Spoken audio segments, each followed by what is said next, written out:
Seguimos con nuestro diplomado en Historia de México, siglos XIX y XX, después de una semana medio intensa, así es que cambiamos de canal del desarrollo regional a la Historia de México, y esta 13ª sesión, si mal no recuerdo, pues toca hablar o digamos que conocer la historia del periodo de Santa Anna.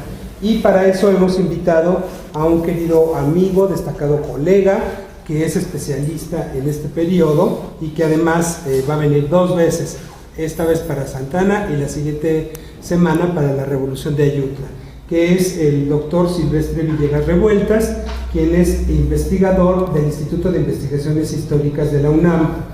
El doctor Villegas es licenciado y maestro en Historia por la Facultad de Filosofía y Letras de la UNAM, es doctor en Historia por la Universidad de Essex en Gran Bretaña, es investigador del Instituto de Investigaciones Históricas, es profesor de posgrado en la Facultad de Filosofía y Letras, es miembro del Sistema Nacional de Investigadores nivel 2 y entre sus múltiples publicaciones debemos mencionar El liberalismo moderado en México, 1852-1864, La deuda imperial y la doctrina republicana, un momento de las relaciones México-Gran Bretaña, entre muchos otros más, como también Ignacio Comonfort, que se publicó en Planeta de Agostini en el 2003, y Deuda y diplomacia, las relaciones México-Gran Bretaña, entre muchos otros más. Le cedo la palabra al doctor Villegas. Bienvenido.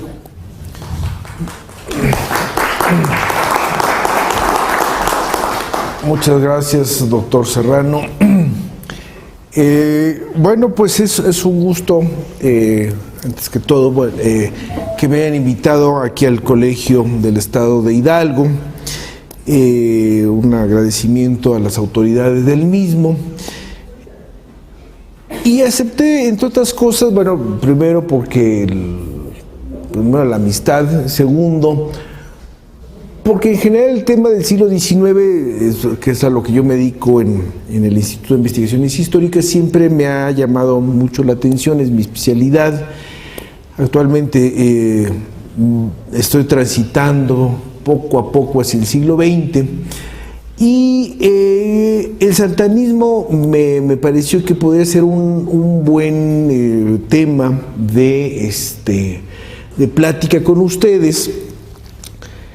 Porque si bien es cierto que en general mis trabajos académicos, etcétera, se refieren a la segunda mitad del siglo XIX, o sea, a partir de la Revolución de Ayutla hasta 1910, 1920, en el ámbito nacional como extranjero, concretamente en el extranjero lo que se refiere a los mexicanos-americanos en Texas, o lo que fue durante todo el siglo XIX el caso de la deuda que tenía México con acreedores ingleses. El santanismo es sin duda alguna una etapa fundamental. Yo he platicado un poco con el doctor Serrano acerca de qué es lo que había de alguna manera ya platicado la doctora Josefina Vázquez con ustedes o Ann Staples. De alguna manera dije, bueno, vamos a retomar un poco el santanismo para que en la siguiente sesión, en la segunda sesión, entre otras cosas, voy a ofrecerles a ustedes una presentación PowerPoint con una serie de imágenes del siglo XIX, de grabados, etcétera, etcétera, y pasar a esa primera etapa de la reforma liberal. Entonces eso sería para dentro de 8 días y hoy nos dedicaremos fundamentalmente a ver el santanismo. Bien, yo le he titulado El santanismo, desintegración de un país 1833 a 1855. ¿Por qué 33 y 55 y no propiamente 53-55, que sería propiamente la dictadura? Porque la intención es precisamente lo que yo les estoy diciendo, que es qué pasa con ese país, por qué llega a, dijéramos, a convertirse pues prácticamente en un problema el hecho de su existencia como un Estado independiente. Entonces esa es un poco la tónica en la cual yo les voy a hablar en los próximos minutos. Bien. problema importante es cuál es el estado de esta nueva República Mexicana una vez terminada la independencia. Bueno, una de las cosas más importantes es que el grupo que empieza a gobernar México, o sea, no solamente el gobierno de Guadalupe Victoria, sino incluyendo el breve imperio de Iturbide, prácticamente los miembros del gabinete, los que estaban, salvo algunas excepciones que tienen una experiencia legislativa en las Cortes de Cádiz, podemos decir que estos políticos de los años 20, 1821, 1830, esos 9 años, van a aprender a gobernar. Y aprender a gobernar como aprender, no sé, aprender una disciplina física o aprender una serie de cosas, cuesta trabajo. Y cuesta trabajo, en este caso es importante porque, tienen enfrente a un país y entonces tienen que lidiar con cosas de la vida cotidiana. Y una cuestión de la vida cotidiana es la falta de hábitos democráticos. O sea, ni Iturbide, ni Guadalupe Victoria, ni Vicente Guerrero, ni Santana, ni Anastasio Bustamante, etcétera, etcétera, e inclusive de los legisladores, hablemos de Fray Servando Teresa de Mier y compañía, por la manera en cómo vivían, la manera como estaban educados y la manera como funcionaba la Nueva España, pues de ninguna manera era una democracia. Y entonces hacer hábitos democráticos, pues se dice fácil, pero yo les puedo decir una cosa.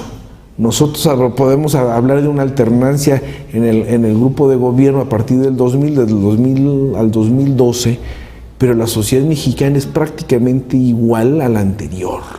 Entonces, por eso es que no nos salen muchas cosas. Entonces, bueno, estuvo el PAN 12 años, ahora está el PRI, a lo mejor en el futuro está en el PRD, pero eso no nos hace ni más democráticos, ni necesariamente menos corruptos, ni mucho menos, porque esa es la otra parte de los cambios. Una cosa es los cambios del partido, es la cereza del pastel, pero abajo, la base del pastel, es lo cotidiano. Es lo cotidiano, y ahí es donde están los hábitos democráticos, ahí es donde está el no agandallar, ahí está donde no tenemos que hacer una serie de cosas, ser puntuales, bla, bla, bla, y eso también forma parte de la transformación de un país. Entonces, bueno, faltan hábitos democráticos, y esa falta de democracia hace que las cosas concretas no existan partidos políticos. Ustedes seguramente ya lo vieron en alguno de las sesiones anteriores, que no hay partidos políticos y aparecen estas logias masónicas. Afortunadamente ahorita estamos en la dirección de una tesis muy interesante sobre la formación de la masonería. La estamos dirigiendo entre la doctora Virginia Guedea, yo y un especialista en masonería que es Ferrer Benimeli, ¿no? Y entonces, bueno, nos hemos metido, yo estoy seguro que el doctorando es masón, no he logrado que se confiese, pero bueno, yo creo que es masón, pero se ha metido hasta el origen del universo y tiene entrada a las logias en París, en Inglaterra, que son muy importantes, en los Estados Unidos, etcétera, etcétera, y entonces lo que vemos es esos partidos políticos no existen, no pueden existir, no van a existir en los siguientes años. O sea, nosotros cuando hablamos de Partido Liberal y Partido Conservador, no son partidos, lo define muy bien Lucas Alamán. Lucas Alamán, en la carta, que ya llegaremos a su debido momento, dice, bueno, nosotros los conservadores, que nos llaman el Partido Conservador, pues simplemente somos gentes que pensamos de manera parecida, nos gustan ciertas cosas, creemos que la República debe ir por X camino, que su felicidad va por este camino, ¿verdad? Pero bueno, no pensemos de ninguna manera en estatutos, en logotipos, en lo que nosotros conocemos el día de hoy. Entonces, esa falta de partidos políticos, esa aparición de logias masónicas, ¿no? Y es muy importante, porque lo que nosotros vamos a ver es que años después, una de las quejas que lo va a plantear José María Lafragua, lo va a plantear Mariano Otero, o también lo van a plantear algún conservador como puede ser Lucas Alamán, es el famoso espíritu de partido, ¿no? O sea, yo propongo esto, pero los demás, como es mío, no lo pasan, cosa que ustedes no saben y no lo vemos en la actualidad. O sea, lo plantea el PRI y de automático el PAN y el PRD dicen que no, y si lo propuso Calderón, los otros por automático, sin llegar a un acuerdo en temas esenciales, no. Entonces ahí lo muy bonito del siglo XIX es que muchos problemas que se detectan y que son una realidad en el siglo XIX tercamente perduran en el XX y en el XXI, obviamente con modificaciones porque no es lo mismo el XIX que el XXI, pero en el fondo, en esa discusión que nos habla este filósofo, se me va su nombre, el del perfil del hombre y la cultura en México, Samuel Ramos. Bueno, pues son cosas que permanecen, ¿no? Y entonces el reto futuro es cómo se cambia. Bueno, entonces, muy amable. Es para la gasolina, esto es la gasolina. Así como está esta falta de gobernar, también la otra parte que a mí me gusta mucho, luego puede ser medio aburrida, pero a mí me gusta mucho, es la negociación de préstamos. O sea, cuando uno estudia el siglo XVIII novohispano y ve cómo la corona española casi quiebra a los ricos novohispanos por esos famosos préstamos forzosos, por llamarlos de alguna manera, que tienen que exportar todos los ricos mineros, el conde de la Valenciana, todos ellos tienen que exportar capitales para sostener las guerras europeas donde todos los perdieron los españoles. Bueno, ¿qué es lo que sucede? Que la economía, cuando llega Humboldt, pues sí es la ciudad de los palacios, sí, si lo comparamos con lo que sucedía en el Alto Potosí, en Buenos Aires, etcétera, sí el virreinato más rico de la corona española, pero estaba en una profunda crisis de caja, como diríamos actualmente. O sea, faltaba metálico porque ese metálico había cruzado el Atlántico. La plata, en esos préstamos, en esos vales reales que la corona daba a estos acaudalados, hacen que en 1821 se tenga a un país independiente, pero quebrado. Y entonces va la otra parte que me interesa mucho, que es México en el contexto internacional. Porque eso es muy importante. O sea, ya el ejército trigarante en 1821, se convierte luego en República Federal, pero ¿cuál es el proceso de cómo se inserta México en el concierto internacional? Y entonces ahí, en el caso concreto que yo he estudiado, que es el caso inglés, llama la atención lo siguiente. Bueno, llega Ward, que es un enviado oficioso, que plantea ya desde antes de 1824 la posibilidad de una monarquía, o sea, el proyecto monárquico está desde el inicio, desde antes de que sea México República Federal, ya está el proyecto monárquico, pero entonces es muy interesante que esos contactos entre el gobierno mexicano, este enviado inglés y algunos mexicanos establecidos en París y Londres posibilitan que se negocien 2 préstamos con casas bancarias, entre comillas, porque más bien son casas mercantiles que hacen a la vez de banco, casas bancarias inglesas en 1824 y el otro en 25. El proyecto viene desde antes, pero se concreta con la casa Goldschmidt y compañía, y posteriormente con Barclays, Richardson y compañía. Bueno,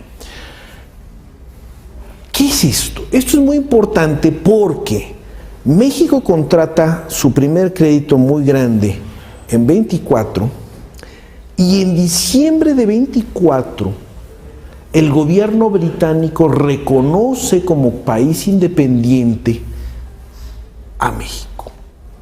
Y como dice el memorando de George Canning, dice, no estamos reconociendo una idea, no estamos calificando si los independentistas o si son iturbidistas o si son federales.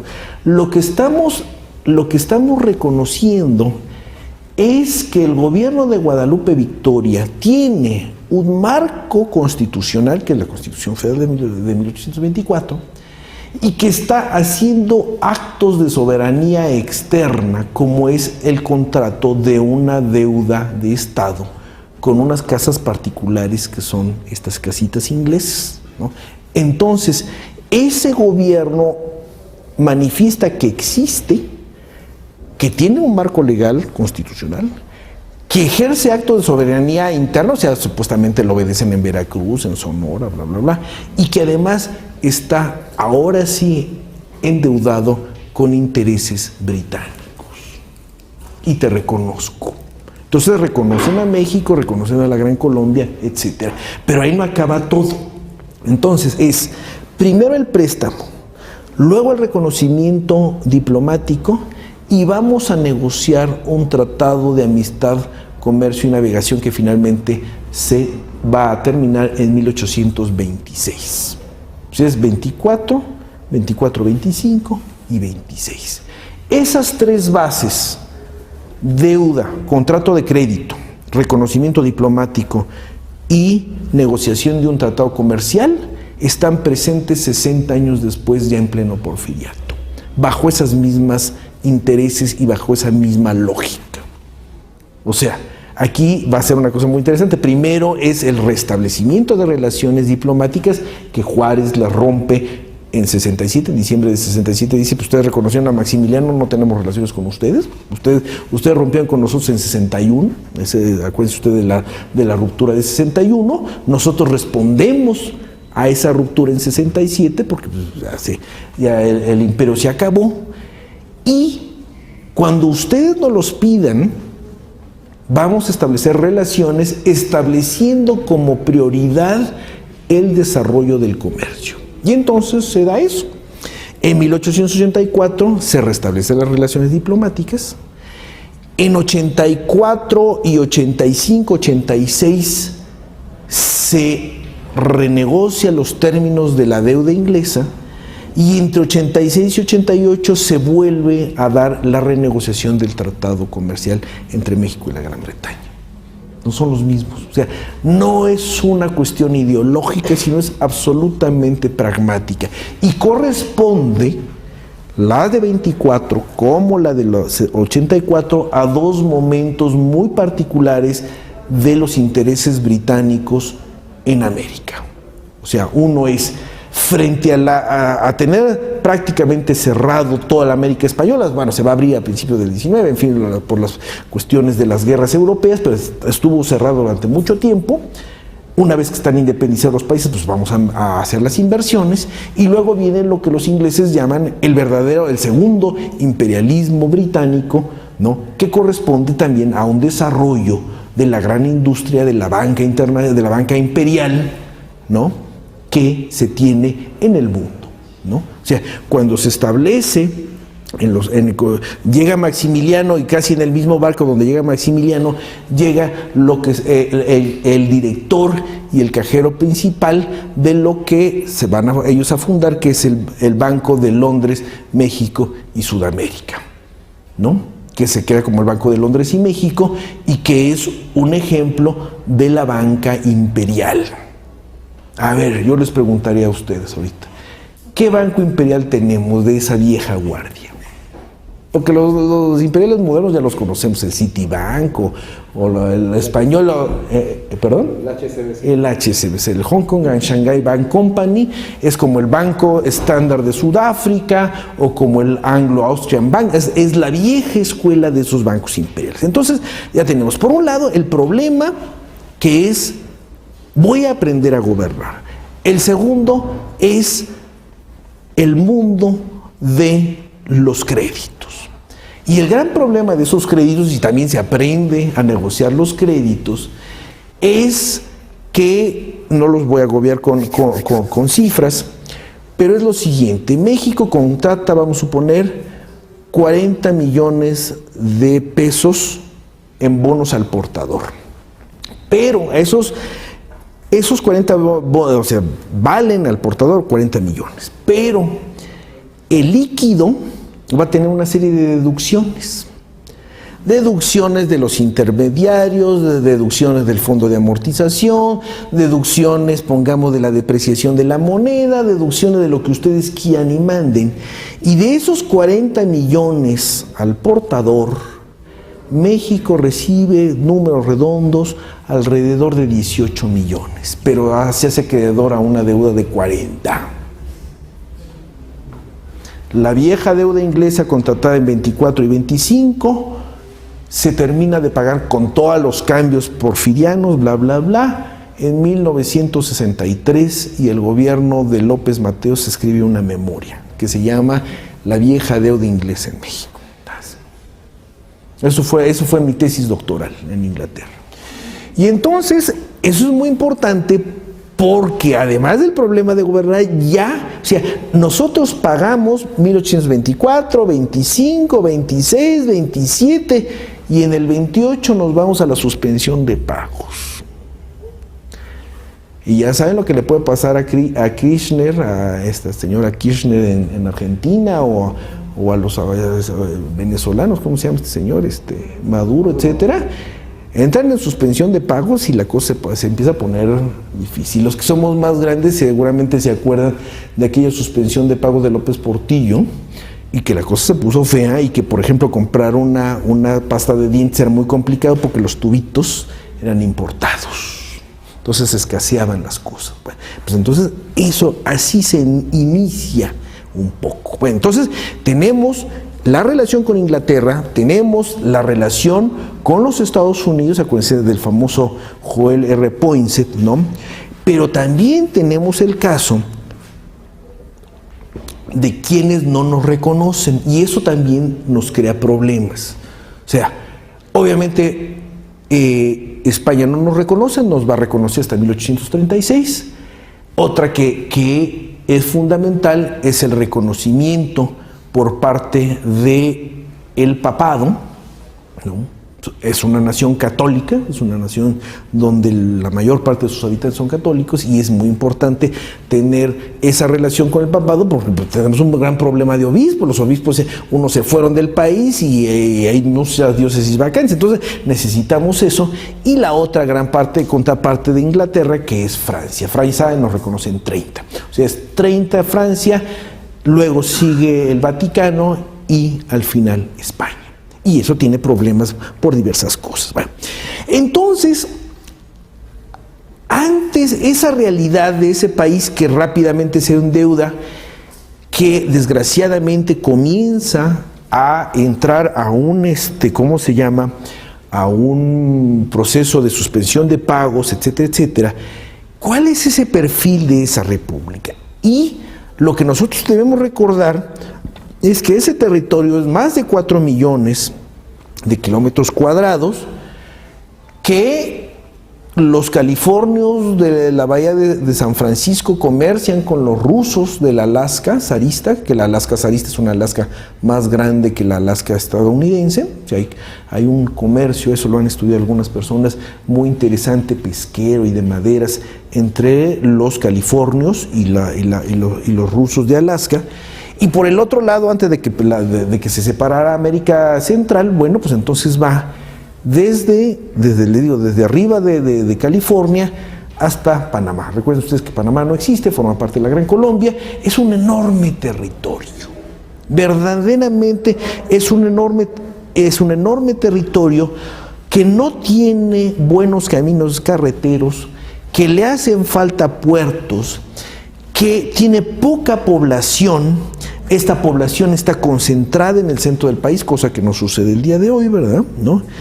Y que hay una cosa fundamental, que es que esa sociedad que vivió en el otrora Reino de la Nueva España, más sus provincias de Oriente y Occidente, y lo que ustedes quieran y manden, pero finalmente es la República, primero el Imperio de Iturbide y luego la Primera República Federal, y eso permanece en la República Federal y luego en la República Central, y podríamos hablar un poco más adelante, pero es lo que nos corresponde actualmente, es que ese grupo de mexicanos, 6 millones de habitantes, números redondos, algunos dicen que 8, pero pues entre 6 y 8 millones, los encontramos realmente en dos estadios de civilización. O sea, tenemos en la Ciudad de México, en la ciudad de Puebla, por ejemplo, mexicanos que viven igual que sus pares lo hacen en París o en Londres. Se visten igual, importamos los mismos libros, se importan casimires ingleses, se importan vinos españoles, o sea, viven exactamente igual que sus contrapartes europeas. Pero también tenemos otros mexicanos que están en el Nayar, que están aquí cerca en la Sierra Norte de Puebla, o que están en la selva lacandona, como dijo Manuel Paino, esto no lo digo yo, lo dijo Manuel Paino, que vive, cuya existencia diaria difiere poco de cuando Hernán Cortés lo sorprendió hace 300 años, ahora diríamos que 500. ¿No? Y eso, ¿qué es, señores y señoras? Eso es el subdesarrollo. Eso es Santa Fe y los municipios del norte del estado de Guerrero. Eso es la opulencia y la indigencia que plantea Morelos. Entonces, eso es un gran problema para cualquier gobernante, independientemente de federalista, centralista. Bueno, ¿cómo le haces para, por un lado tienes gente, y eso se ve, lo han visto, por ejemplo, los que trabajan historia económica? Un dato. Cuando México pierde la guerra con los Estados Unidos en el 48, está firmando los tratados de Hidalgo, Guadalupe Hidalgo, es el año donde legalmente, comprobado por los documentos de las aduanas mexicanas, se exporta la mayor cantidad de plata. O sea, en plena derrota militar es el año que más exportamos plata. Y es la plata oficial. No estamos hablando de la plata que sale por ¿cómo se llama? De contrabando, que es enorme, ¿no? Entonces, bueno, tenemos eso, o sea, el país está hecho pedazos, va a perder la mitad del país, del territorio, y por el otro lado es un año de una enorme producción de plata, producción y exportación de plata. Entonces, esa idea de un México que tiene en su ¿cómo se llama? En su población auténticamente dos grupos que pareciera que no se tocan, pero que sí conviven, bueno, es un problema para liberales, bueno, para federalistas y centralistas, y luego para liberales y conservadores. O sea, desde Morelos, pasando por Fray Servando Teresa de Mier, continuando con Mora, pasando por Lucas Alamán, los conservadores, hablando con Luis Gonzaga Cuevas, Manuel Paino, José María Lafragua, los dos tienen, o sea, yo creo que ya es un poco la idea de decir, bueno, no es que sean blancos y negros y buenos y malos. Aquí la cuestión es que nosotros podemos ver en sus documentos que cuáles son las vías para tratar de transformar este país y volverlo algo que siempre eso es una característica del subdesarrollo y es una característica de ser un país colonizado. Somos un país que fue colonizado, ¿no? Que es la modernidad, ¿no? La modernidad es la modernidad es un Liverpool que anda por allá. La modernidad es el Metrobús que, pobrecitos de ustedes, ya los amolaron, pero bueno, en fin. Acaban de inaugurar una de nosotros ahí en una avenida en la Ciudad de México, y bueno, en fin, es otro punto. Es la modernidad. O sea, el colonizado lo que está buscando es eso, y lo tenemos hasta, por eso es que yo le decía que yo iba a hablar de lo cotidiano además, lo vemos inclusive hasta en esta donde nosotros estamos. O sea, la manera como un novohispano o como un mexicano del siglo XIX o como un mexicano de finales del siglo XX dice yo soy un hombre de éxito es tiro esta vieja casa, está re fea, no sé, de porfiriato, y me voy a hacer una casa moderna con esas cosas de maderas, quítalos, vamos a ponerle aluminio, cafecito, ¿no? Sus vidrios polarizados, etcétera. Véanlo en los pueblos. Aquella familia que tiene éxito tira su vieja casa y hace una casa moderna, moderna de los 50, moderna de los 60 o moderna de los 2000, ¿no? No, la vieja casa, no, pues, está fea. Desde el abuelo, tírenla, ¿no? En Inglaterra, por ejemplo, se conserva la fachada, se puede modificar el interior y ahí sí puede ser un interior absolutamente moderno, respetando la estructura de la casa, pero por fuera es victoriana. Y entonces las calles hasta aquí que está nuestra colega, es que estuvimos los dos en Essex. Llegan a ser aburridos los pueblos y las ciudades inglesas porque todos son iguales, ¿no? Bueno, entonces, ese Adrián, vale mucho la pena reflexionar en ello porque están buscando la felicidad del país, ese es el término, están buscando la modernización, pero unos buscan de una manera y otros de otra. Bueno, ¿qué va pasando? En los años 30 sucede lo siguiente, usted lo sabe perfectamente, hay una permanente guerra civil, no guerra civil no, hay una inestabilidad política que se traduce en cuartelazos, que se traduce en una serie de cambios de gobierno, y esa es una de las características del santanismo. Por eso yo hablo del santanismo como una generación, porque estaríamos hablando de gente que pertenece fundamentalmente a tres generaciones distintas. La generación de Santana, donde también está Tornel, el señor de aquí, o está Juan Álvarez, por ejemplo, son gente que nace en el siglo XVIII, en el último cuarto del siglo XVIII, y que muere más o menos en 1850 y tantos. Ese es Tornel, va a ser un poco más, Santana, pues, longevísimo, acuérdense ustedes que muere en pleno gobierno de Sebastián Lerdo de Tejada. Entonces dijimos, es una generación que nace en el antiguo virreinato y muere en números redondos en los años 50. Luego viene la segunda generación, que es la que nosotros conocemos como la generación de la Reforma, donde tenemos a Juárez, que es uno de los más antiguitos, que nace en el 1806, y mueren en el tránsito entre los 70s y los 80s, ¿no? Y son una generación, o sea, los que se enfrentan como liberales y conservadores, Pelagio Antonio de la Bastida y Dávalos, el obispo Munguía, como Monfort, etcétera, etcétera, son gente, uno de los más antiguos sería Juárez del 6, pero casi todos nacen durante la guerra de independencia, o sea, en 1810-21, y le digo, mueren entre los 70s y los 80s. Y luego viene la tercera generación de siglo, como sería el caso, por ejemplo, de Vicente Riva Palacio, y que ya serían los porfirianos, unos más viejos que otros, que nacen en los años 30 y les toca la primera parte del porfiriato o mueren en el tránsito entre siglos, ¿no? Y entonces, la época santanista es esta primera mitad del siglo XIX que cuando nos los han dado en la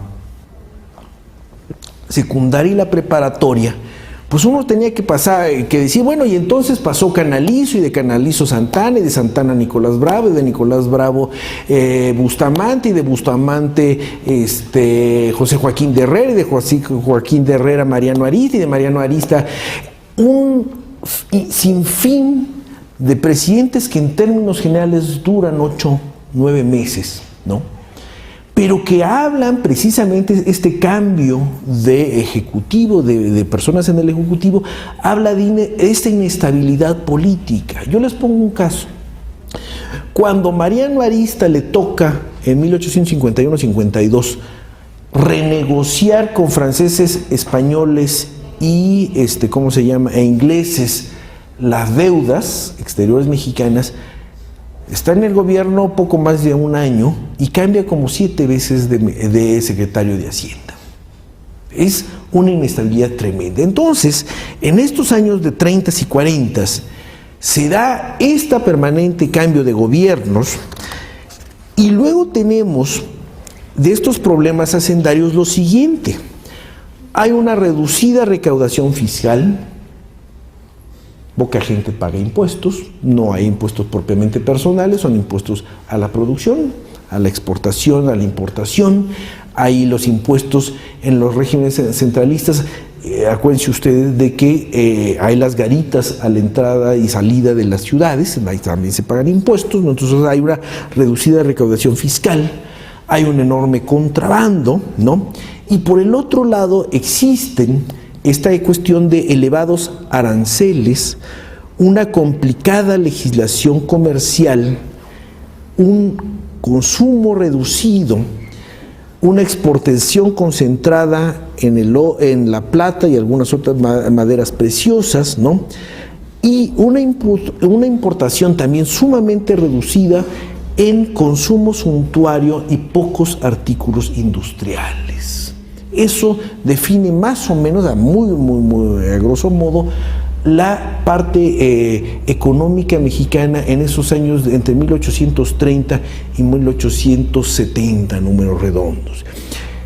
¿Por qué es importante? Bueno, la reducida recaudación fiscal parece obvio, pero en el caso de los elevados aranceles es muy importante porque aquí se empieza a dar una discusión que la vamos a tener tiempo después, que es entre los proteccionistas y los que quieren una liberalización comercial, no un libre mercado, por favor, una liberalización comercial. Y entonces esas dos posturas generan cuartelazos. Y por ejemplo, en los años 40, nosotros tenemos que hay dos facciones, una que sería la santanista, muy ligada al comercio de importación-exportación, o sea, la línea comercial Ciudad de México, Puebla, Jalapa, Orizaba, Veracruz, que es una ruta de exportación e importación, y una serie de militares conservadores, y no solamente conservadores, sino también monárquicos, como es Paredes y Arrillaga, ligados al comercio mexicano en Guadalajara. Y entonces resulta que se están enfrentando dos grupos políticos que detrás de sí están viendo hacia dónde va la política comercial de este país. Y entonces, años después, tanto Juan Bautista Ceballos como Miguel Lerdo de Tejada van a escribir, van a argumentar, y como presidente interino y como secretario de Hacienda van a llevar a cabo acciones de gobierno tendientes a bajar los aranceles, ¿no? Entonces dice, bueno,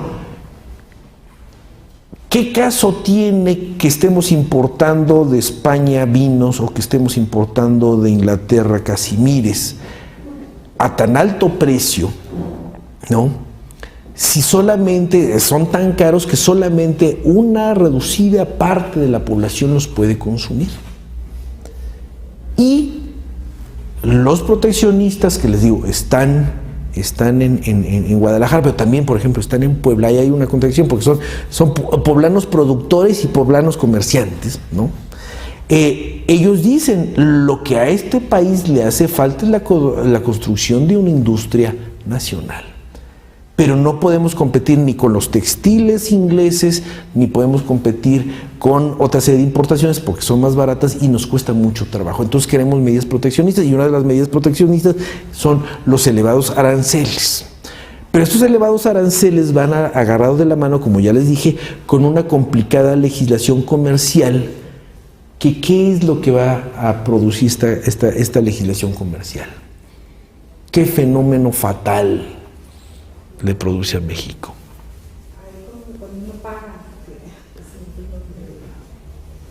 Contrabando. Bueno, ya lo dije, contrabando, pero bueno, el contrabando entra, pero el otro es la corrupción. O sea, llega un mercader en un barco alemán de Hamburgo, llega a Veracruz, Oye, que no traes 5 copias de tu acta de nacimiento. Oiga, pero, y que el IFE 3 copias, y que la cédula profesional 5 copias, y que la cartilla de vacunación. Oiga, pero ya tengo 50 años, traiga su cartilla de vacunación. Entonces, le piden tal cantidad de requisitos que es imposible que ese mercader que tomó su barco en Hamburgo lo cumpla. Y entonces, ¿qué es lo que sucede? Algo que nosotros no sabemos, que es que se compra a la aduanal, a las autoridades aduanales.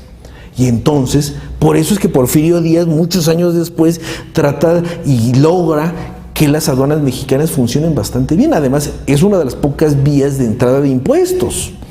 Pero en época satanista y en época liberal, el gran problema son las aduanas. Por eso es que, bueno, a mí ya no me va a tocar hablar de eso, pero cuando Juárez se va hacia el norte y está en Saltillo, su pleito con Vidaurri es por la aduana de Piedras Negras. ¿Por qué? Por el algodón confederado que está entrando por toda la ribera del río Bravo, entre Piedras Negras y Matamoros, ¿no? Entonces ese algodón que está pasando del lado mexicano genera impuestos. Y entonces Juárez quiere participar de la recaudación de estos impuestos y Santiago de Vidaurri dice, no te la doy. Y no te la doy primero porque es mía. Y segundo, porque el gobierno federal ha sido omiso en cumplir con el pacto federal y no nos ha defendido de los indios bárbaros. Y tiene razón. O sea, una queja de los fronterizos chihuahuenses de Coahuila, de Nuevo León, etcétera, es ahí vienen los indios, hacen y deshacen, y el gobierno federal, las fuerzas federales que se supone que nos deben ¿cómo se llama?, cuidar y defender de los indios bárbaros, pues están metidos en un gelengue en Puebla o en el estado de Guerrero, como ustedes quieran. Entonces es muy interesante ese dato, es el contrabando, la complicada legislación comercial. Tan es así la legislación, no solamente la comercial, sino en general la legislación, que en el proceso de los acuerdos diplomáticos y de los acuerdos crediticios, ya en época de la reforma del imperio y más adelante, las cancillerías francesas e inglesas dicen, debido a que los negociadores mexicanos todos son abogados y que buscan la manera para retorcer un poco la ley, o agarrar el camino fácil, etcétera, vamos a pedir que todos los acuerdos diplomáticos y todos los acuerdos financieros y todos los acuerdos comerciales se traduzcan al pie de la letra, ¿no? Y entonces ustedes lo pueden ver en el archivo de Relaciones Exteriores, cómo paulatinamente ven el tratado en inglés y en español, o lo ven en francés y en español, y es auténticamente, la idea es cómo traducir al inglés lo enrevesado que es el lenguaje jurídico mexicano del siglo XIX. Y ustedes ven las casas y dicen, bueno, ¿por qué no dijo bajamos el 20%? No, le hacen dan la vuelta y la vuelta y la vuelta para llegar a un punto. Y por ahí se dan para no cumplir. Entonces, es una complicada legislación comercial. Y ya para terminar este punto, también vale la pena esta cuestión del reducido consumo que está concentrado en artículos de lujo y pocos artículos industriales. Yo les pongo un ejemplo. Hay un investigador del Colegio Mexiquense que se llama Paolo Riguzzi, y Paolo Riguzzi escribió un artículo que se llama Los caminos del atraso. Y él se pone a rastrear la producción de hierro en la República Mexicana. Va sacando datos, es un historiador económico de esos que se hacen muchas gráficas y una serie de cosas. Y resulta que hasta antes de la aparición de la fundidora de Monterrey, la mayor parte de la producción de no de acero, pero dijéramos de fierros en México, está igual que los hornos medievales castellanos. Entonces, si ustedes van a la Ciudad de México y van al Museo del Chopo, ¿se conocen el Museo del Chopo? Bueno, pues la estructura de metal viene de Francia. y se van al kiosco de Santa María la Ribera y pues el metal viene, pongamos, de Alemania, y seguramente el reloj de aquí de ustedes, seguramente también buena parte de esa estructura, si se le escarba, vino de otra parte. ¿Por qué? Porque uno de los elementos fundamentales para ver dijéramos, como un país, ahora sí hablando de modernización, se moderniza es en la producción de metales, ¿no? Digo, claro que producimos, siempre hubo producción de plata, y las monedas de plata era muy interesante el camino. Salen de México en barra o acuñadas, se van a Inglaterra y luego le dan la vuelta al mundo. Entonces, en China había monedas mexicanas, no novohispanas, había novohispanas, obviamente, acuérdense ustedes del comercio con Filipinas, pero también había monedas mexicanas. Pero bueno, pero hasta ahí. Cuando se empiezan a hacer los ferrocarriles en los años 80, pues todos esos rieles vienen de los primos del norte, ¿no? Entonces es muy interesante ver cómo llega a esa conclusión y dice, la producción mexicana de metales está como en la época de la Edad Media. Y en ese sentido vemos el vuelco que da el Porfiriato, que nos recuerda muchas etapas del México contemporáneo, porque vuelve a ser lo mismo. Se da el vuelco en las actividades económicas, se da el vuelco en las actividades bancarias, etcétera, etcétera, en las arquitectónicas. Ustedes tienen ahí perfectamente las casas de la colonia Roma, pero a semejanza del salinato, no hay esa modernización en las prácticas políticas, ¿no? Sigue siendo absolutamente vertical, dictatorial, de un partido. Bueno, no había el partido único, pero bueno, había, que no es partido único, es partido preponderante. Y la enorme desigualdad. O sea, nosotros no podemos entender la Revolución Mexicana si no entendemos esas desigualdades también, ¿no? Entonces, bueno, vale la pena.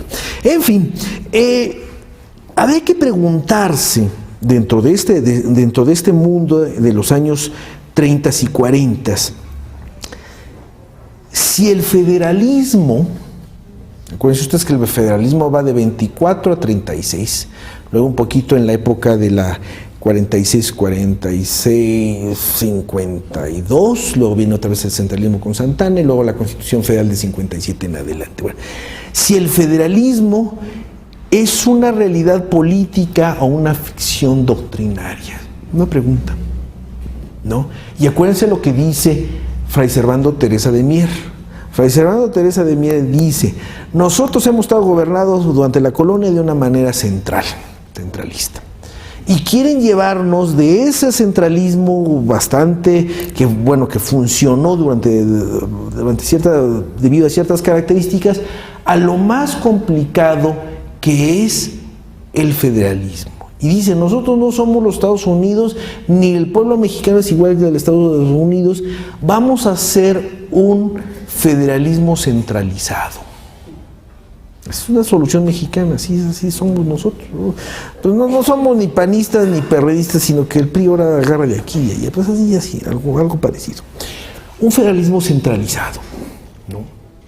Y la realidad, ya fuera bajo una constitución centralista como la de 36 o una constitución federal como la de tiempos juaristas del 57, y es el gran problema de la época santanista y luego de la época de los liberales y conservadores, es que el Ejecutivo, ya sea bajo un marco federal o un marco centralista, pierde lo que los ingleses pensaron en los años 20, o sea, no puede llevar a cabo actos de soberanía interna, porque ese gobierno de Bustamante centralista o ese gobierno de Santana centralista no controla toda la República Mexicana. Y al no controlar toda la República Mexicana, y además de no controlarla porque tiene una serie de autoridades estatales y regionales que le hacen sombra, viene el cuartelazo. Y entonces el cuartelazo en Tampico le quita al gobierno federal el ingreso de la aduana federal. Y entonces esas personas que controlan la aduana de Tampico se hacen para ellos mismos los recursos, y entonces el gobierno mexicano no puede cumplir con el pago porque todos los ingresos de las deudas, los ingresos de las aduanas están hipotecadas en diversos porcentajes para el pago de las distintas deudas externas e internas. Pero si yo no controlo varias aduanas, ¿con qué pago? ¿No? Entonces, la realidad de buena parte de 60 años del siglo XIX es un ejecutivo, presidente de México, le digo, independientemente que sea un gobierno central o un gobierno bajo una constitución federal o centralista, que no controla y que se las tiene que ver con los caciques regionales y estatales. Y entonces ustedes pueden ver cómo en la época de la dictadura de Santa Anna, ¿no? 53-55, bueno, el enfrentamiento entre Santa Anna y Juan Álvarez se da prácticamente desde el inicio. Pero Juan Álvarez no es el único cacique de la zona del estado de Guerrero y el hoy estado de Morelos, que antes era estado de México, sino que está Juan Álvarez, Florencio Villarreal y Nicolás Bravo, por lo menos 3 en esa zona, ¿no? Y tenemos caciques auténticamente con una mayor proyección, como va a ser Vidaurri. Vidaurri surge al final de la dictadura santanista como primero, como el hombre fuerte de Nuevo León, y luego del noreste. Se amplía hacia Tamaulipas y se amplía hacia Coahuila. Recuerden ustedes que Santiago Vidaurri logra durante algún tiempo hacer el estado de Coahuila Nuevo León, ¿no? Es muy interesante.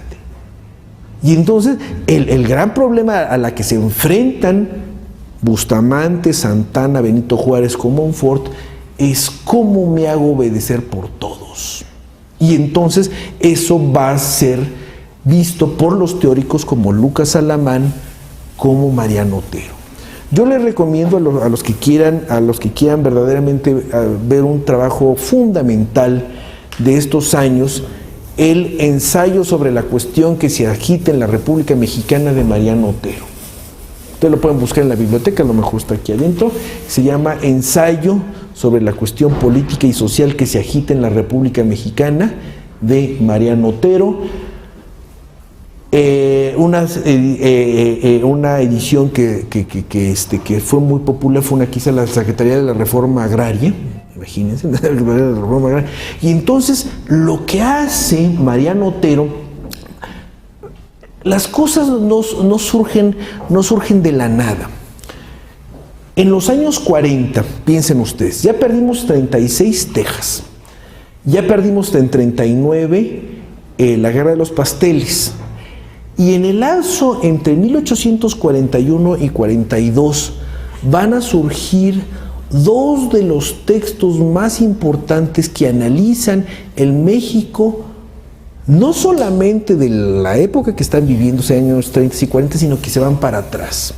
Y que es el ensayo que yo le estoy diciendo de Mariano Otero y la carta que le escribe Gutiérrez de Estrada al presidente Bustamante, donde dice que si el federalismo no sirvió y el centralismo con el poder supremo poder conservador no funcionó, y tampoco funcionó el imperio tipo napoleónico, que sea el imperio de Iturbide. Pues si ustedes, Iturbide es un generalote, no es un monarca con títulos históricos, no es Borbón, no es Habsburgo. Si no funcionó el imperio napoleónico, no funcionó la República Federal y no funcionó el centralismo, dice Gutiérrez de Estrada, volvamos los ojos a la monarquía. Y lo interesante de la carta de Gutiérrez de Estrada es que no es un cuartelazo, no es un libelo anónimo, es un documento que va a ser publicado nada más ni nada menos que por la imprenta de Ignacio Cumplido, que es una de las imprentas más importantes del siglo XIX. Le cuesta que salga del país y nunca vuelva. Pero entonces, esos 2 documentos, el de Mariano Otero, liberal moderado, y el de Gutiérrez de Estrada, que había sido federalista y ya para ese momento era un federalista desencantado que buscaba la monarquía, es, dado como está el país, ¿vamos a buscar otra opción? Vamos a buscar otra opción. opción puede ser monárquica, etcétera. Y entonces el ensayo de Otero, que es lo que yo con lo que yo comenzaba hace unos minutos, es muy interesante porque se pudiera hacer se pudiera seguir el análisis que hace Otero en 1841-42 con el que 70 años después va a ser Andrés Molina Enríquez con los grandes problemas nacionales. O sea, es un estudio sociológico, político, económico de cómo está México en 1840 y cómo está México en la dictadura, al final de la dictadura porfiriana. Y dice, el gran problema ha sido buscar que nuestro Estado está tan mal por una cuestión, sino son muchas cuestiones. Son errores de política económica, es cuestión de faccionalismo de los partidos políticos, entre comillas, pero también es una falta de la educación, ¿no? Y entonces dice, bueno, ¿cómo quieren que tengamos una sociedad que no solamente esté buscando los empleos y no sea productiva, si la educación que se le da es en una educación que lo único que está fomentando es el tener empleo, y más empleo, y más empleo? Todo el mundo quiere ser empleado. ¿Se acuerdan de ese término que utiliza Guillermo Prieto de la empleomanía? Pero no somos productivos. Entonces dice, los problemas son de nuestros presidentes, son de cómo contratamos las deudas, pero también es de cómo se brinda la educación en México, y habla de otras cosas. Y por ejemplo dice, Humboldt dijo que éramos el cuerno de la abundancia, pero estaba perfectamente equivocado. Bueno, pero el cuerno de la abundancia, ¿cómo? ¿Dónde? ¿No? Entonces, bueno, a diferencia de lo que sucede en África, a diferencia de lo que sucede en los Estados Unidos, dígame qué ríos navegables hay todo el año en México. Pues no hay. Un poquito el Papaloapan, un poquito el Río Bravo, y en cierta parte, paremos de contar. Entonces dice, eso de que la naturaleza nos dotó con un montón de cosas, pues no es cierto. Y entonces yo les recomiendo mucho, el ensayo es un ensayo como de unas 140 páginas, vale la pena, yo se lo recomiendo porque retrata muy bien los problemas del santanismo, no los problemas de Santana como tal, es más, yo creo que ni lo menciona, pero hace una radiografía de los problemas sociales, y luego dice también lo que ya decíamos hace varios minutos, cómo vamos a hacer que esos indios transiten de ser ciudadanos de segunda, ciudadanos que no hablan español, a convertirlos verdaderamente en mexicanos. Son mexicanos por la ley, pero en la realidad no lo son. Acuérdense ustedes que la idea tanto de liberales como de conservadores, y luego viene eso en el proyecto del nacionalismo revolucionario, es que el mestizaje es la vía adecuada y que la enseñanza del español es la única vía, ¿no? La única vía, porque esa vía es la que hace distinto. Y piensen ustedes, yo lo pondré porque hace poco me regalaron una fotografía de Tomás Mejía, cuando era todavía capitán o coronel, y entonces uno lo ve y es un indio otomí, pues muy bien, con su chaqueta de coronel, con su sable muy bien puesto, y uno lo compara, su historia, él es más joven, pero lo compara su historia con Benito Juárez. Uno es otomí, el otro es zapoteca, pero los dos comprenden en su propia esfera que la única manera de salir de la Sierra Gorda, del atraso de la Sierra Gorda o de por allá arriba en Oaxaca, es entrando a la sociedad mestiza. Y los dos culturalmente asumen el mestizaje, hablan español, se ponen uno su uniforme y Benito Juárez su saco y su corbata, y no se lo quitan hasta que se mueren. Tan es así que Benito Juárez reconoce a Tomás Mejía como su verdadero antagonista e igual político. No Miramón lo considera el típico santanista que sube y baja y que va para allá. No, dice, es indígena igual que yo, es un verdadero conservador, viene del atraso, y cuando muere en la penuria total, cuando es fusilado. Y entonces del dinero de Juárez lo manda, él paga las exequias de Tomás Mejía, no en el panteón perdido de quién sabe qué, sino en el panteón de San Fernando. Es el panteón más high de aquella época, donde estaban los más importantes, ahí está Tomás Mejía. Y eso lo paga Benito Juárez. Entonces aquí la cuestión, bueno, es un gran problema. Ahorita no vamos a hablar de la ley Juárez, de lo que implica, porque eso va a ser para la siguiente etapa, pero es ¿qué hacemos con esa población? ¿No? Como lo vamos a ver más adelante, y nada más lo menciono, cuando la fragua dice, a ver, estamos discutiendo el problema de la tolerancia religiosa, sí, nosotros en este colegio de Hidalgo, los que estamos aquí podemos de una manera civilizada hablar que sí es bueno la visión del catolicismo, o bueno los bautistas, o los testigos de Jehová, o los pentecostales, pero ¿qué sucede? Y eso es un argumento del siglo XIX, si esa discusión se da en un pueblo de indios, dice, es la guerra civil, son las expulsiones. ¿Qué pasa? ¿No? Pero no, a eso lo vamos a ver en la próxima clase.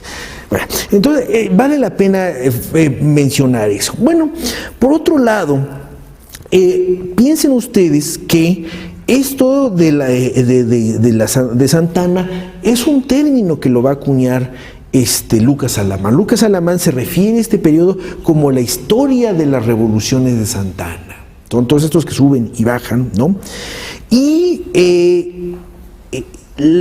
el problema que va a estar aquí, el problema que verdaderamente empieza a dividir ideológicamente a esta élite, porque es una élite de pensadores, son las reformas de 1833, ¿no?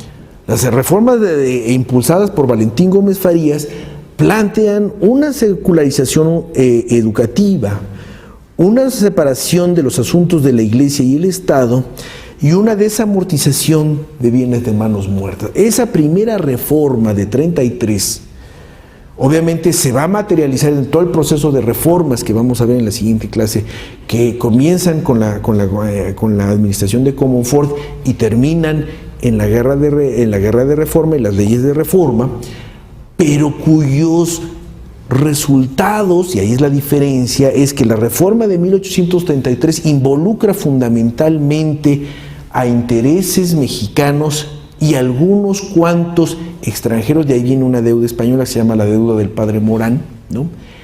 Pero la reforma de la época de los 50s y 60s es una reforma que parte de México e involucra a los extranjeros.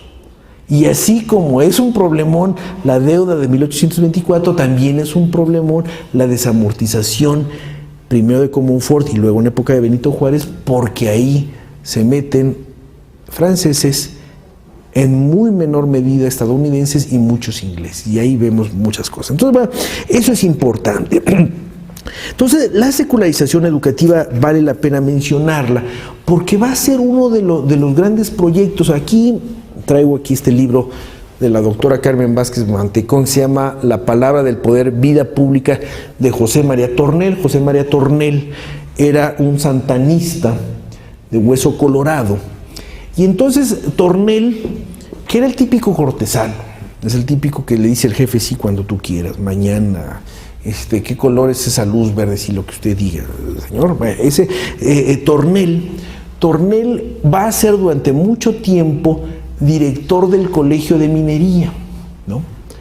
Y entonces ese colegio de minería, como los otros colegios, están en manos de órdenes religiosas. Piensen ustedes en San Ildefonso, jesuítico, pero están en general en manos religiosas y se va a ir construyendo paulatinamente un sistema de educación laico, entre comillas, más que laico, no, porque la palabra laico no me gusta. Dijéramos, no controlado por una orden religiosa, que será el sistema lancasteriano de educación, que tiene su origen en el protestantismo británico. Es una especie de educación mutualista, o sea, el profesor agarra 3 o 4 alumnos que son muy buenos y esos 3 o 4 alumnos que son muy buenos le van a dar clases a su vez a sus respectivos compañeros de clase. Entonces, frente a la falta de maestros, esos 3 o 4 buenos alumnos se convierten en una especie de voceros del profesor. Entonces, es muy interesante este proceso educativo porque lo que nosotros vamos a ver en el caso de Tornel, santanista, conservador, o en el caso por ejemplo, de Ignacio Comonfort, siendo prefecto de Tlapa y luego presidente de la República, es la importancia que quieren, por lo menos en proyecto, porque la mayor parte se queda en proyecto, de, primero, secularizar los contenidos educativos. O sea, vamos a ver física, química, matemáticas desde la óptica moderna. Pues acuérdense ustedes de esta cuestión de que debemos ser modernos. Entonces, ¿cuáles son los libros de texto de química, de física, bla, bla, bla, que están leyendo los franceses, los españoles o los ingleses? Esa es una parte. Pero por el otro lado plantea, ojo, muy interesante, la aparición y el fortalecimiento de una educación secundaria, ojo, de una secundaria técnica y una secundaria técnica para mujeres. O sea, la educación puede ser el vehículo para transformar este país. Entonces, acuérdense ustedes que una de las reformas liberales de Gómez Farías es: vamos a cerrar la universidad, y cierra la Universidad Nacional de México por ser inoperante, por ser nido de conservadores. Dice, lo que nosotros necesitamos son institutos politécnicos a la manera francesa. No, porque dice, porque la universidad es elitista, la universidad es de alguna manera conservadora, entonces vamos a buscar un modelo de acuerdo a algo abierto. Y entonces, bueno, esa es la parte universitaria, se van a convertir en los colegios, ¿no? Pero por el otro lado, ellos comprenden, y hay los que se dedican a ver historia social lo ven muy bonito, como una de las grandes demandas es esta educación primaria y secundaria masiva, ¿no? Que más o menos, por eso piensen ustedes en el futuro, por eso es muy bonito irnos de atrás para adelante. Gana Juárez, primero fusilan a los conservadores, a los monárquicos, fusilan a los tres, rompen relaciones con las potencias que apoyaron a Maximiliano, desconoce el carácter de los diplomáticos y cónsules que estaban asentados en la República, dice, vamos a hacer negociaciones, comerciales. Y el otro paso de la reforma liberal es la reforma educativa. Y entonces ahí está lo que planteaba Gabino Barreda. Por eso es lo que yo les digo, ¿por qué está tan mal el país el día de hoy? Porque el cambio del 2000 es la cereza del pastel, pero lo de abajo sigue igual, o muy parecido. Entonces, si queremos verdaderamente transformar el país, tiene que ser un nuevo ciudadano. Lo que están planteando los liberales es cómo vamos a formar un nuevo ciudadano que no sea el ciudadano ni de la época colonial, ni de la época santanista. Y entonces ese nuevo ciudadano se tiene que dar con otras bases, y son bases educativas, entre otras cosas, ¿no? Y recuerden ustedes la implantación de la Escuela Nacional Preparatoria, ¿no? Entonces, en lugar de que veamos la ciencia del siglo XVIII y que todos los colegios estén en manos de órdenes religiosas, vamos a buscar una educación secularizada donde la educación oficial sea, dijéramos, abierta, pero no le vamos a prohibir a las órdenes religiosas. Bueno, sí, aquí es una cuestión muy interesante, que volvemos a lo mismo de México. Están prohibidas por la reforma liberal las órdenes religiosas que tengan escuelas, pero la realidad es que desde el tiempo de la reforma hasta el día de hoy han tenido escuelas. Bueno, ahora es totalmente legal, pero piensen ustedes que antes de la reforma de Carlos Salinas de Gortari se supone que no deberían tener, y sí las tienen. Y en la época posterior a Benito Juárez también las tienen, ¿no? Entonces, llama mucho la atención este tipo de cosas. Bien, podemos hablar del centralismo en varias etapas, se los voy a leer de alguna manera. Una primera república centralista de octubre de 35 a octubre de 41, una segunda república centralista de enero de 44 a agosto de 46, ya va la ruptura de la guerra. La dictadura santanista, que iría, una primera dictadura santanista que va de octubre de 41 a 44, la promulgación de las bases orgánicas en 36, pues para atrás, y la promulgación de las 7 leyes y las bases para la organización de la organización política de la República Mexicana.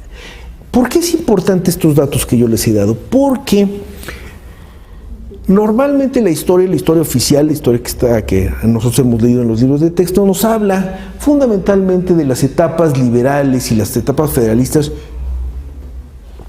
como las verdaderas etapas nacionales.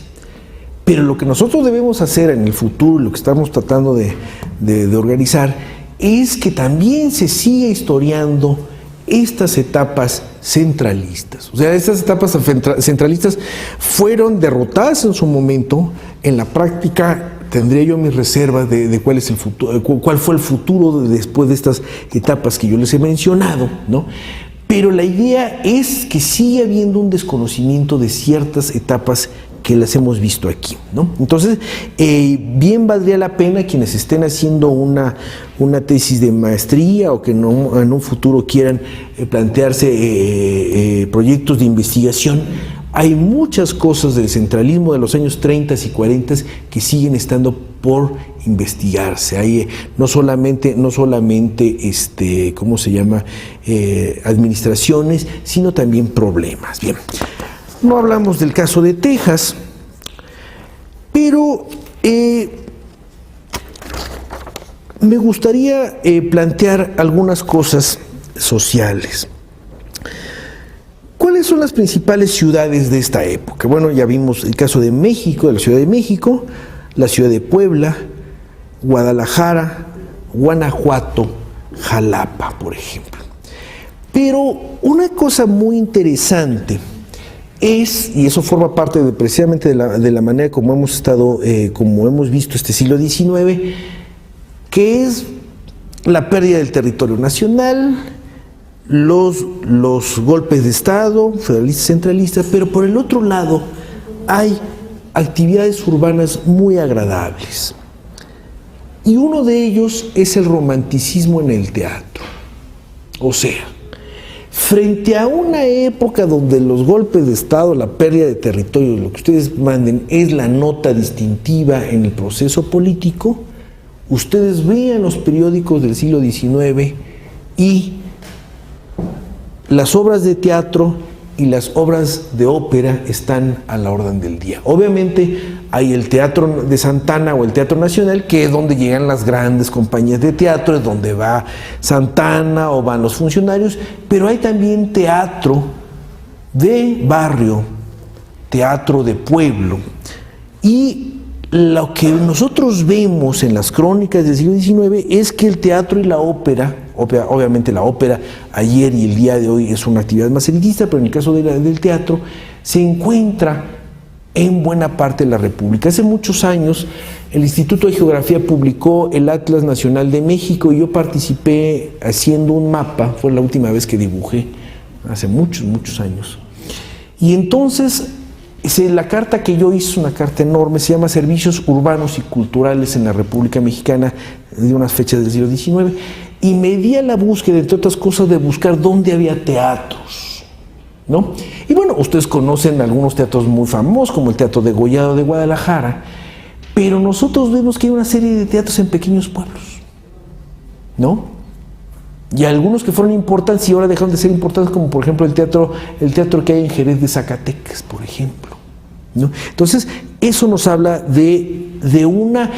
Y no es privativo de México. Piensen ustedes que cuando un país entra en un gran proceso de crisis, es el momento también cuando se dan los grandes auges literarios, por ejemplo. Piensen ustedes en la generación del 98 española.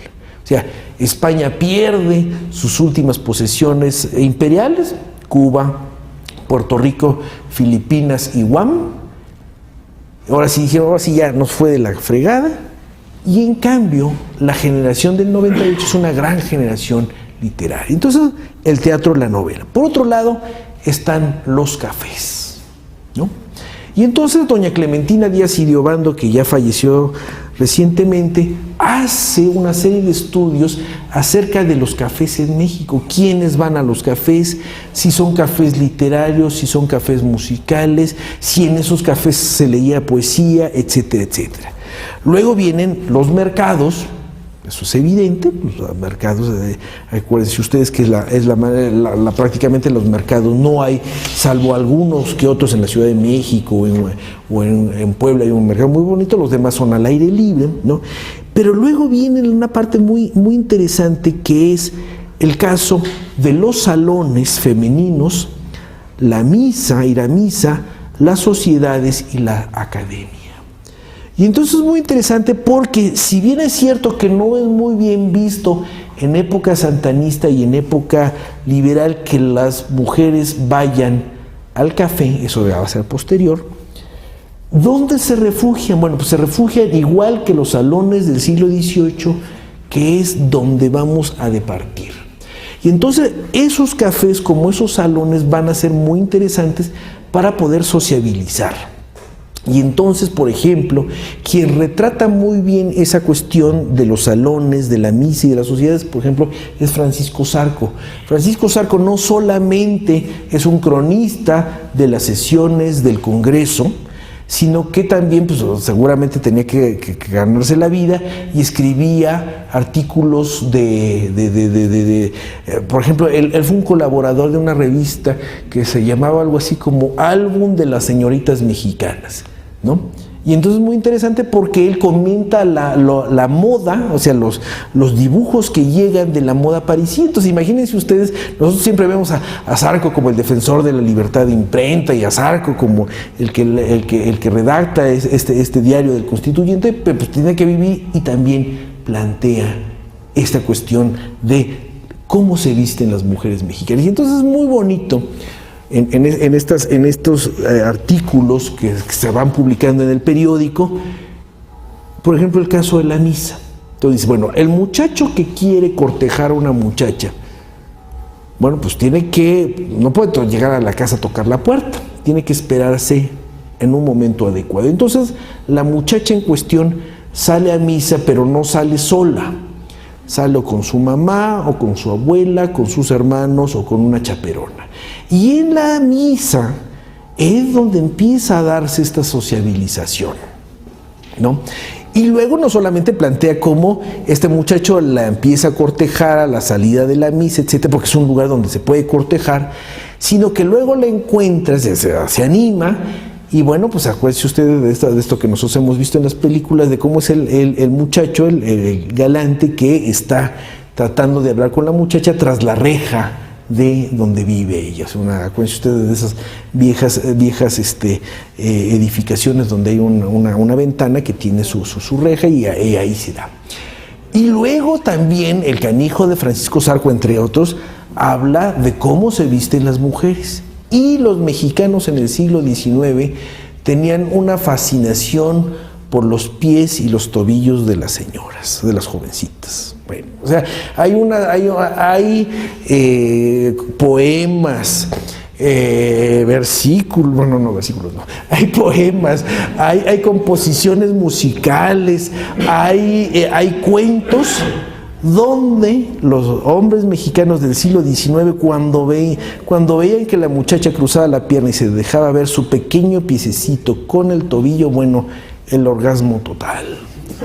No estamos hablando de la minifalda, ¿verdad? Eso sería otra cosa. Entonces, vale la pena eso. Y las revistas femeninas, ¿no?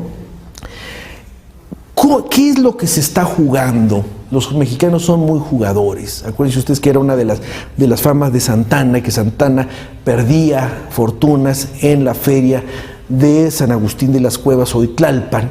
Y los mexicanos son muy jugadores, les gusta el juego y les gusta las fiestas, ¿no?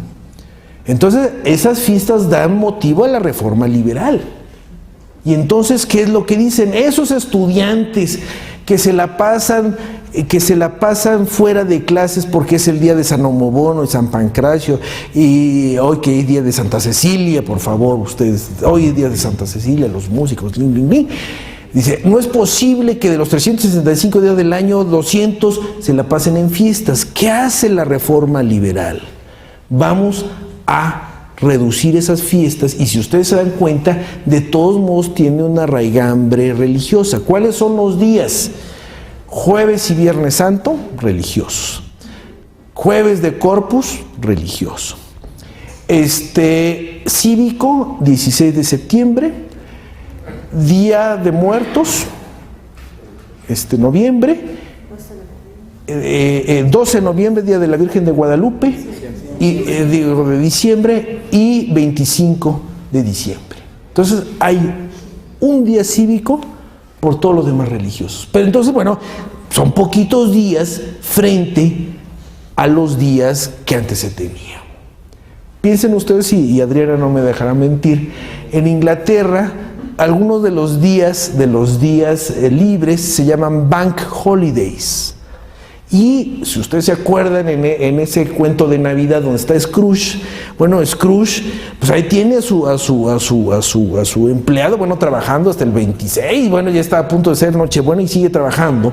Entonces, es muy interesante ver cómo cada país tiene sus días, y entonces los ingleses llaman bank holiday, son unos cuantos.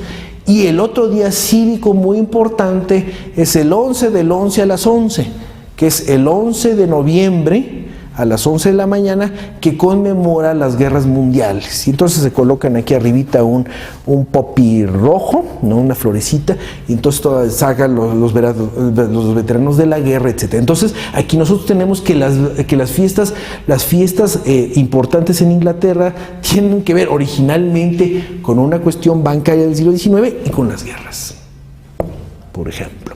Y entonces les digo, nosotros sucede eso, se reducen las fiestas. Pero por el otro lado, piensen ustedes que las ferias patronales son un motor económico, ¿no? Yo vivo cerca de una iglesia parroquial que es la Natividad de María, y tiene sus fiestas en la primera semana de septiembre. Un fiestón, ¿no? Y el sacerdote seguramente es muy movidoso, que logra cerrar el eje central el domingo entre las 8 y las 10:30, y es un castillo enorme. Bueno, pues esas fiestas son un motor económico, y esos cohetes que se hacen en las fiestas, me acuerdo mucho que estando Santana en su exilio de San Tomás, le dicen, oiga, ¿y ahorita qué estarán haciendo sus compatriotas? Pues tirando cohetes. Y luego lo vuelven a presentar una semana, ¿y qué estarán haciendo? Pues tirando cohetes, ¿no? Y si uno vive cerca de un patronado de un pueblo como Tepoztlán, que es igual, que cuando no es feria de uno, es feria del otro, es un coheterío espantoso. Yo al final el primer día de la feria patronal me caen muy bien los cohetes, pero ya para el cuarto día ya los odio, ¿no? En fin, hablamos de eso, de la familia, el juego. Otra cosa muy importante, ya con eso termino para dar paso a las preguntas, la inseguridad urbana y rural, las enfermedades, los hospitales, los asilos, las cofradías, etc. Bueno, hablemos de la inseguridad. Ustedes seguramente no han leído, han leído, y si no lo han leído, léanlo por favor, Los bandidos de Río Frío. Bueno, Paino escribe sus bandidos de Río Frío ya estando muy viejo, siendo cónsul en Barcelona, en 1889, 90 por ahí, sobre una época del santanismo. Y entonces, ¿qué es lo que pasa? ¿Qué es lo que dicen los bandidos de Río Frío? ¿Y qué es lo que dicen las crónicas de esos años? Años 30, años 40, años 50. Dice, salías de la garita de Pachuca y en Pachuquilla, o antes de llegar a Pachuquilla, ya te habían pelado. Y entonces, ¿por qué es importante la cuestión de la inseguridad urbana y rural? Porque cuando esa inseguridad se ceba en intereses extranjeros, y volvemos a los extranjeros, el ministro plenipotenciario de España o de Inglaterra le dice, oye, ¿no controlas el camino de México a Veracruz? Tenemos que hacer un acuerdo, que es lo que sale en el caso de los bandidos de Río Frío, con los bandidos de Río Frío, pues para que la diligencia inglesa no se la roben, o sea, damos una iguala, una lanita, y ahí va, esa es la diligencia inglesa, no la toquen, algo que no sucede el día de hoy. No sucede. Entonces, vean ustedes, son problemas que están permanentes y que nos hablan de un resquebrajamiento del poder político. O sea, entre la guerra de independencia hasta, acuérdense ustedes que Benito Juárez, liberal, lo que ustedes quieren, pero tiene el problema de la inseguridad. Y entonces forma una policía rural y vamos y se los cuelgan, ¿no? Entonces, la inseguridad social, la inseguridad urbana y la inseguridad rural van a traer una serie de problemas. Entonces, de alguna manera, hemos visto, ya para darle un poco la palabra para las preguntas, que esa época del santanismo es una época de transición, es una época donde muchos problemas se acentúan y esos problemas permanecen de alguna manera en la segunda mitad del siglo XIX, pero yo quiero enfatizar en lo siguiente: sí perdimos territorio, sí hay golpes de Estado, pero si uno revisa la edición de libros en esos mismos años, se da uno cuenta, como en la ópera, como en el teatro, como en la comida, de que esa sociedad que está permanentemente en un gran problema de inseguridad, produce cosas que vale la pena. Libros, teatros, obras periodísticas, obras literarias, etcétera, etcétera, y esta idea de queremos ser modernos. Muchas gracias.